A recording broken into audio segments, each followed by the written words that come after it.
The stunning victory for the Scottish National Party in the former Labour safe seat of Glasgow East has sent shockwaves through the political landscape and fueled speculation of an imminent challenge to Gordon Brown's leadership.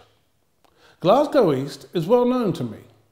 During last year's Scottish parliamentary elections, I stood within the constituency as the Scottish Christian Party's candidate, contesting against Labour's Margaret Curran. I remember being struck by how similar Glasgow East is to Hackney in East London, where my church is based.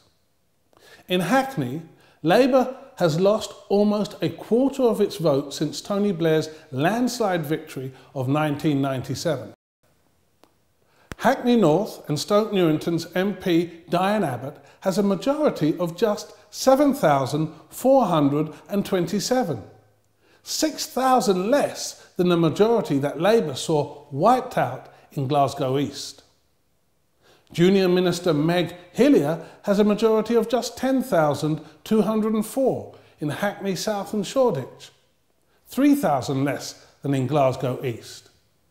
If Glasgow East can be taken from Labour, so too can Hackney North and South, particularly if, as widely predicted, David Cameron emulates Tony Blair's 1997 general election result.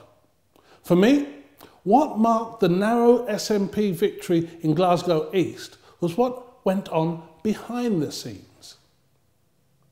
Before nominations closed, I was asked by an SNP MP whether the Scottish Christian Party would be fielding a candidate. I said no.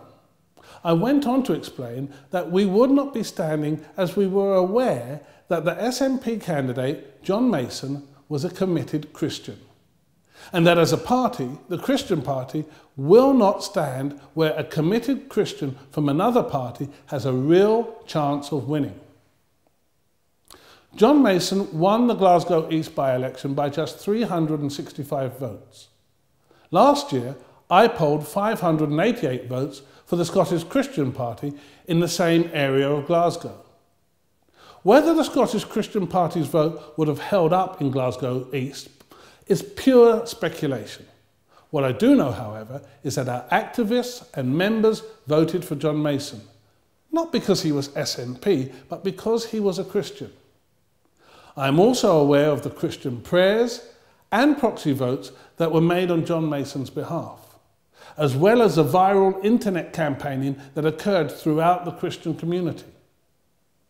Add to this the way that the Scottish Catholic leaders have lambasted Labour, and it is clear that the Christian vote is beginning to take on the role of kingmaker.